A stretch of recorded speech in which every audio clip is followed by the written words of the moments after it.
Hello दोस्तों मैं आप सबको आपके यूट्यूब चैनल मिस्टर क्लास में एक बार फिर से स्वागत करता हूं। आज हम लोग क्लास 11 के नेक्स्ट टॉपिक को हम लोग चालू करते हैं। इससे पहले हमने चैप्टर स्टार्ट किया था, सीक्वेंस और सीरीज चैप्टर स्टार्ट किए थे और एग्जाम्पल सारे हमने पढ़ा दिया था। ठीक है, तो आज हम लोग एक्सरसाइज 10.1 को स्टार्ट करेंगे।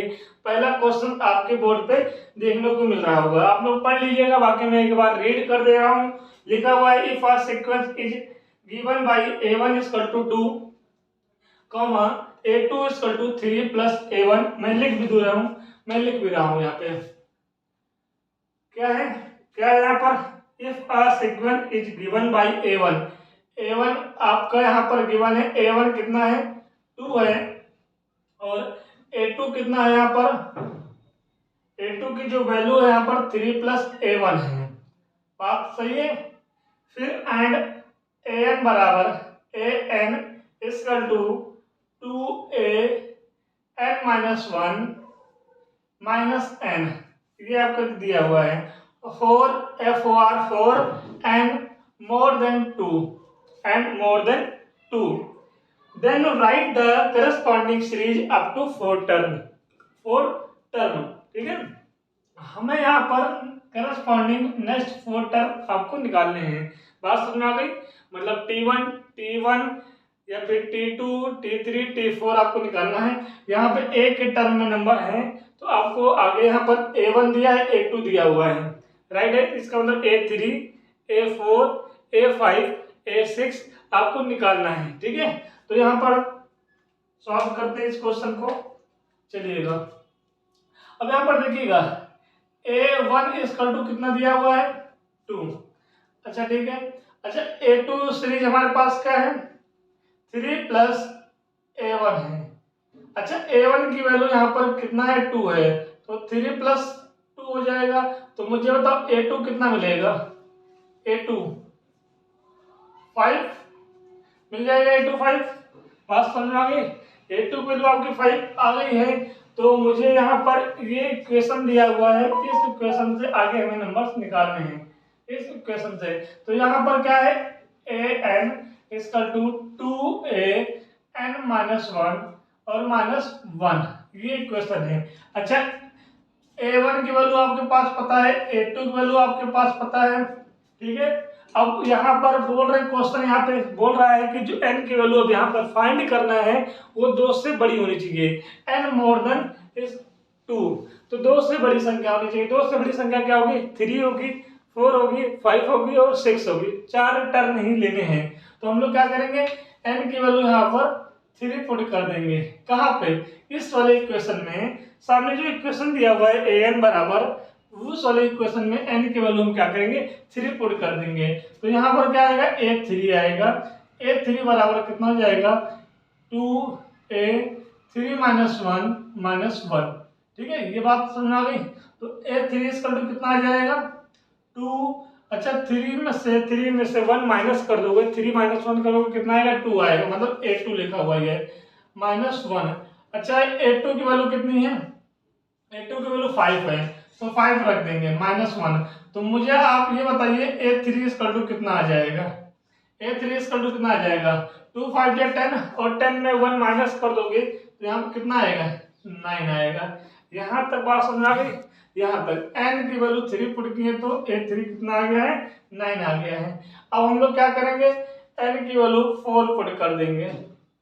जब 4 पुट करेंगे, किसमें पुट करना है, इक्वेशन दिया हुआ है an equal to 2an minus 1, ये इक्वेशन दिया हुआ है। तो इस इक्वेशन में a4 बराबर क्या आ जाएगा, a4 equal to 2a4 minus 1। तो यहाँ से आप बता सकते हैं कि 2a3 माइनस 1, और a3 की वैल्यू कितना आपने फाइंड किया है, 9 फाइंड किया है, तो 9 रख देना यहाँ पे। तो बताइए कितना आएगा, 2 9 या कितना होगा, 18 होगा। 18 में 1 माइनस कर देंगे तो 17 आ जाएगा। a4 इक्वल टू कितना आ जाएगा, 17 आ जाएगा। इसी प्रकार हम लोग क्या करेंगे, n की वैल्यू 5 पुट कर देंगे। किसमें, आप बोलोगे sir an equal to 2an minus 1। ठीक है, बात समझ आ गई। n माइनस 1 एक साथ है और जो माइनस 1 है वो बीच में है, क्वेश्चन में आप ध्यान देखिएगा, क्वेश्चन में इक्वल टू कितना हो जाएगा 2, अच्छा 5 माइनस 1 कितना होगा 4 होगा, तो A4 यहाँ पे आएगा -1 हो जाएगा। और A4 की वैल्यू अभी आपने फाइंड किया है, कितना फाइंड किया है 17 -1, तो कितना आ जाएगा 33 आ जाएगा। कैसे आएगा आपको पता है, 2 17 या 34 में से 1 माइनस कर दोगे 33 आ जाएगा। फिर लास्ट टर्म में आपने क्या रखना है, अपने को n=6 रख देना है। जब n=6 आप यहाँ पे पुट करोगे तो मैं डायरेक्ट कर दे रहा हूँ, A6 बराबर क्या होगा 2 × A5 -1 होगा। और A5 की वैल्यू आपको निकाल चुके हैं, कितना है 33 है, और 33 का डबल कितना होता है 66 होता है, और माइनस कर देंगे 65 आ जाएगा। तो यहाँ पर कितना आएगा 65 आ जाएगा। यहाँ तक क्लियर हो गया। जब यहाँ तक आपका क्लियर हो गया है तो आपका आंसर यहाँ पर आ जाएगा। ठीक है, आपने क्या निकाला A3 निकाल लिया है, और A4 निकाल लिया, A5 और A6 निकाल लिया।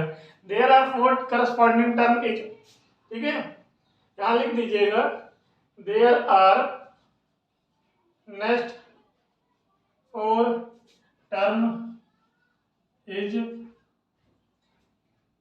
9, 17, 33, 65। इस क्वेश्चन का आंसर यही होगा आपका दोस्तों। तो बात सुना गई, चलिए तो अभी हमने पहला क्वेश्चन सॉल्व किया है दोस्तों। पहले क्वेश्चन में हमने यहाँ पे आंसर आपको करस्पॉन्डिंग 4 टर्म पूछा गया था, आपको मैंने यहाँ पे 5, ठीक है, 2 और 5, तो A1 कितना दिया हुआ था 2, A2 कितना आया था 5 आया था, मैंने A3 निकाला था, A3 आपका कितना आया हुआ है यहाँ पर 9 आया हुआ है। उसके बाद यहाँ पर 17 आया हुआ है A4, और A5 आपका 33 आया था, और A6 आपका क्या आया था 65 आया था। ठीक है, आपसे 4 टर्म पूछ रहे थे तो आप चाहे स्टार्टिंग से 4 टर्म दे दीजिएगा, A1 A2 A3 A4, और मेरे पास दो चीज फाइंड था, दो चीज हमने यहाँ पर क्वेश्चन फाइंड थे, हमने यहाँ से नेक्स्ट टर्म निकाला है A1 A2 A3 A4, मतलब A3 A4 A5 A6, तो स्टार्ट यहाँ से मैंने 4 टर्म का आंसर दिया है। तो कोई दिक्कत नहीं है, आप चाहे आप यहाँ से 4 टर्म का आंसर दे दीजिएगा, चाहे आप यहाँ से 4 टर्म का आंसर आप दे देंगे, 4 टर्म का आपको यहाँ पर क्लियर रहेगा। ठीक है, तो चलिए हम लोग उसको हटा देते हैं, आगे क्वेश्चन दूसरा करते हैं। ठीक है, 4 टर्म चाहे ऊपर से कर दीजिएगा, कोई दिक्कत नहीं है। चलिएगा अगला next question number 2, question number 2 हम पढ़ लेते हैं। क्वेश्चन नंबर 2 दिया हुआ है, right the next term of each of the following 6 equation. ठीक है, बात सुना गई, लिखा हुआ है right the next term of each of the following equation. ठीक है, लिखा हुआ है। तो इसका पहला पार्ट देख लेते हैं। इसका पहला पार्ट दिया हुआ है, पहला पार्ट दिया है 3, 1, 3, 1, तो माइनस का 1, माइनस का 3 दिया हुआ है। आगे आपका नेक्स्ट टर्म पूछ रहे हैं, अब कितने टर्म पूछ रहे हैं ये नहीं पता है, कि अगर पूछते हैं नेक्स्ट 2 टर्म तो 2 हम निकाल लेते हैं, नेक्स्ट 3 टर्म तो निकाल लेते हैं। यहाँ पे सिर्फ बोला गया नेक्स्ट टर्म निकालना है, मतलब सिर्फ एक इसके -3 के बाद जो टर्म आएगा वो आपको फाइंड करना है। तो ये आपके पास सीरीज दिया हुआ है या क्वेश्चन दिया हुआ है। ठीक है, बात क्लियर हो गई। अब देखिएगा, पहले आप बताओ 3 से 1 कब हुआ होगा, जरा आप सोच बताओ 3 से 1 कब हुआ होगा, तो आप बोलोगे सर -2 क्या होगा। चलिए ठीक है, एक स्टेप आगे हो गया, हाँ 3 में -2 क्या होगा 1 आ गया होगा। ठीक है, कोई दिक्कत नहीं है। अच्छा 1 से -1 कब हुआ होगा, तो ये सीरीज -1 में -2 ऐड कर दोगे, 1 में -2 कर दोगे, 1 में -2 कर दोगे, कितना आएगा -1 आएगा। इसका मतलब हाँ ये सीरीज में -2 चल रहा है। ठीक है, तो यहाँ पे -2 1 में कर दोगे, -1 आ जाएगा। अच्छा -1 में -1 में -2 कर देंगे तो -3 आएगा 100%।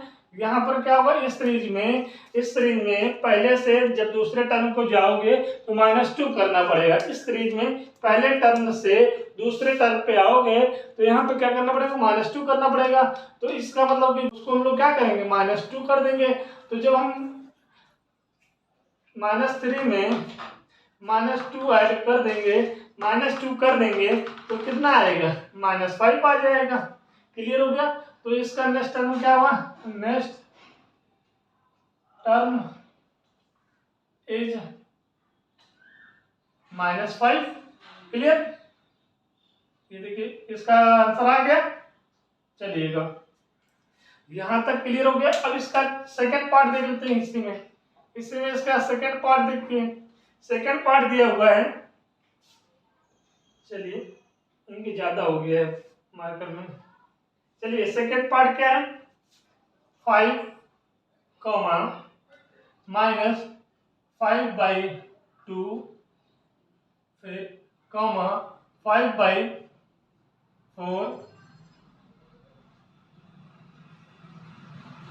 बाई क्या होगा, 4 होगा,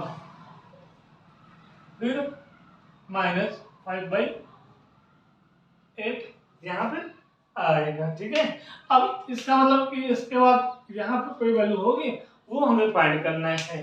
ठीक है। अच्छा आप सोचो 5 से -5/2 कब हुआ होगा, और यहाँ पर एक बार माइनस आ रहा है, एक बार प्लस आ रहा है, एक बार माइनस आ रहा है, एक बार प्लस आ रहा है। ठीक है, बात क्लियर हो गई। जरा बताइए सोचिए।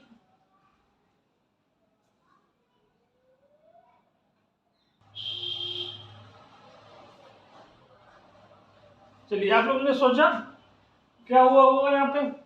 चलिए अब देखिएगा, पहले तो हम आपको क्लियर कर देंगे। एक बार पॉजिटिव है, एक बार नेगेटिव है, एक बार पॉजिटिव है, एक बार नेगेटिव है। ठीक है, first time positive, second time negative, third time positive, fourth time negative. मतलब एक एक स्टेप, मतलब हम बोल सकते हैं अल्टरनेटिव यहाँ पर प्लस माइनस हो रहा है। ठीक है, इसका मतलब कि अगर यहाँ पर दोस्तों प्लस है, यहाँ माइनस है, यहाँ प्लस है, यहाँ माइनस है, इसका मतलब यहाँ पे प्लस वैल्यू आएगी। क्लियर है। अच्छा है, इसके नीचे हम अपॉन 1 लिख सकते हैं, 1 लिख लिए। अच्छा आप जरा ध्यान दीजिएगा, यहाँ पर 5 है, यहाँ पर 5 है, यहाँ पर 5 है, यहाँ पर 5 है। मतलब जो आपका डिनोमिनेटर है, सॉरी जो आपका न्यूमिनेटर है, न्यूमिनेटर मतलब ऊपर वाला संख्या जो आपके पास है, अंश जो आपके पास है न्यूमिनेटर, ठीक है, वो सब सेम है। इसका मतलब कि यहाँ पर 5 कन्फर्म 5 आएगा। क्लियर हो गया। अब नीचे यहाँ पर देख लेते हैं कौन सा ट्रिक यहाँ पर काम किया होगा। 1 से 2 कब हुआ होगा।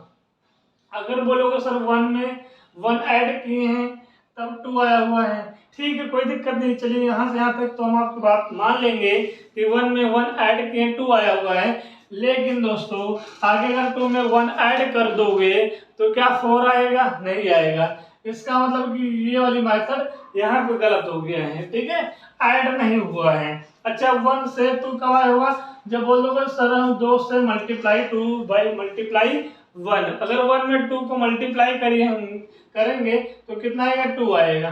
क्लियर है। आगे संख्या में देख लेते हैं कि मल्टीप्लाई 2 करने पर नेक्स्ट नंबर मिल रहा है।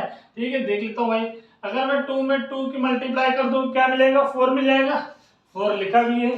क्लियर है। इसका मतलब अगर मैं 4 में 2 की मल्टीप्लाई कर देता हूं तो क्या 8 मिलेगा, मिल रहा है।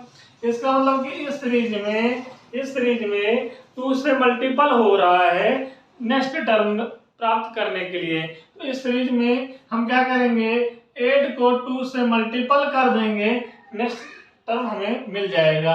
तो 8 2 जा कितना होगा, 16 होगा। तो यहाँ पे लिखेंगे next term is 5/16 plus minus plus minus plus, मतलब ये पॉजिटिव आएगा। लेकिन ये लिखना तो लिख दीजिए, बाकी आप नहीं लगाओगे प्लस तब भी आपका क्लियर रहेगा।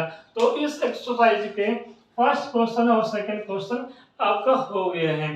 तो आगे दूसरा जब हम लोग क्लास स्टार्ट करेंगे नेक्स्ट टाइम में, तो इसके साथ हम लोग तीसरा क्वेश्चन को यहाँ पर स्टार्ट करेंगे।